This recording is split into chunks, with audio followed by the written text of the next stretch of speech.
Hello friend, welcome back to my channel. আজও আমি একটা নতুন রেসিপিতে আপনাদের সবাইকে জানাই স্বাগত।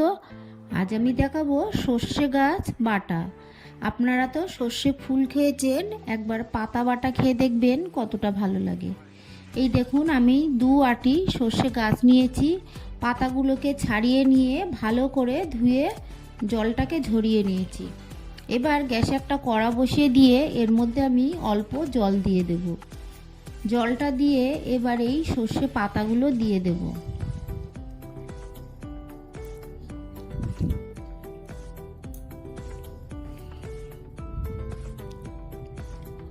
সর্ষে পাতা দিয়ে এবার একটা ঢাকা দিয়ে আমি 2 মিনিট ফুটিয়ে নেব। 2 মিনিট পর আপনারা দেখুন সর্ষে পাতাগুলো একদম সিদ্ধ হয়ে গেছে আর কতটা কমে গেছে। এবার এটাকে জল ঝরিয়ে নেব।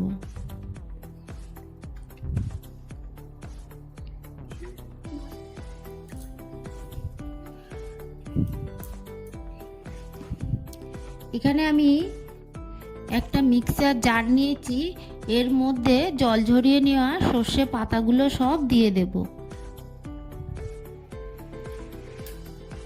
সব পাতাগুলো দিয়ে দিয়েছি। এবার এর মধ্যে দিয়ে দেব 10 থেকে 12 কোয়া রসুন, আর দিয়ে দেব 3টে কাঁচা লঙ্কা। ঝালটা আপনারা আপনাদের পরিমাণ মতো দেবেন। আমি শুকনো লঙ্কা দেব, তার জন্য কাঁচা লঙ্কাটা কম দিয়েছি। গ্যাসে কড়া বসিয়ে দিয়ে এর মধ্যে আমি সর্ষের তেল দিয়ে দিয়েছি। তেলটা গরম হতে দেব। তেলটা গরম হয়ে গেছে।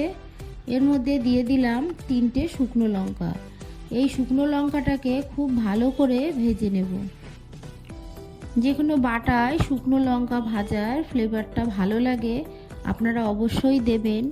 আমি একটা শুকনো লঙ্কা তুলে রাখলাম আর 2টো শুকনো লঙ্কা রেখে দিলাম। এবার এর মধ্যে বেটে রাখা সর্ষে গাছ আমি এবার দিয়ে দেব। এই রেসিপিতে খুব বেশি মশলা লাগে না, এই অল্প মশলায় এটা খেতে হয় অসাধারণ। গরম ভাতে আপনারা খাবেন, দেখবেন এটা দিয়েই সব ভাত খেয়ে নেওয়া যাবে।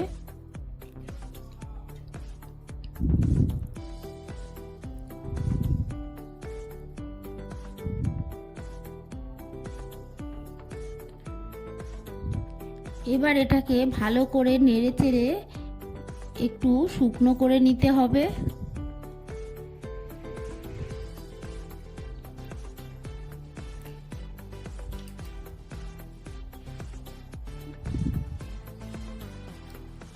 আমি ভালো করে কেকে সব বাটাটা দিয়ে দিলাম, আর এর মধ্যে সামান্য জল দিয়ে মিক্সিং জারটা ধুয়ে এর মধ্যে দিয়ে দিলাম।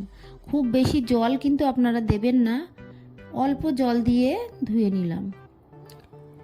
এবার ভালো করে নেড়ে চেড়ে এটাকে শুকনো করে নেব। এর মধ্যে আমি দিয়ে দেব পরিমাণ মতো লবণ।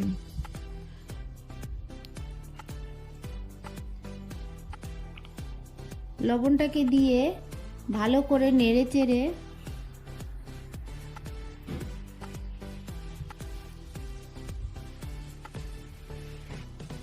দেখুন এইভাবে নাড়তে হবে।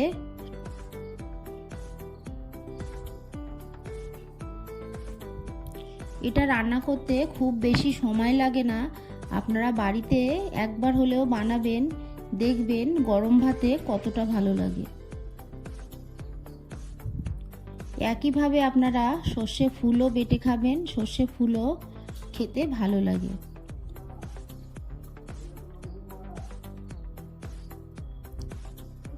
ভালো করে নেড়ে চেড়ে আমি এটাকে শুকনো করে নিচ্ছি, আর এটাকে অনবরত নাড়তে হবে, না হলে কড়ার গায়ে লেগে যাবে। এইভাবে নাড়তে হবে।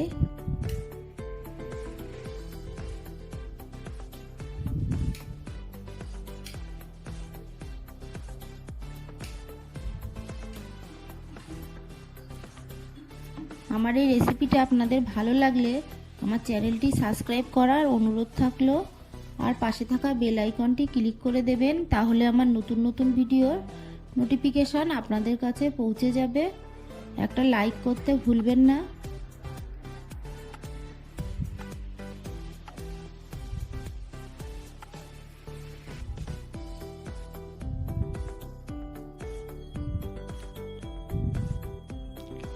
ভালো করে নেড়ে চেড়ে নিয়েছি। দেখুন এটা শুকনো হয়ে গেছে।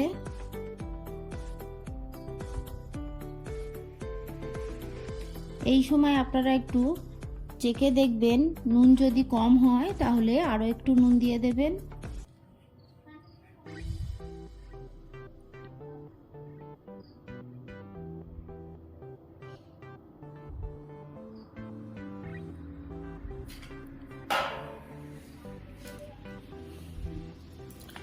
রান্নাটা আমার হয়ে গেছে। আমি এবার গ্যাসের ফ্লেমটাকে অফ করে দেব। পুরো ভিডিওটা দেখার জন্য সবাইকে জানাই অসংখ্য ধন্যবাদ। ভালো থাকবেন, সুস্থ থাকবেন। আবার দেখা হবে পরে।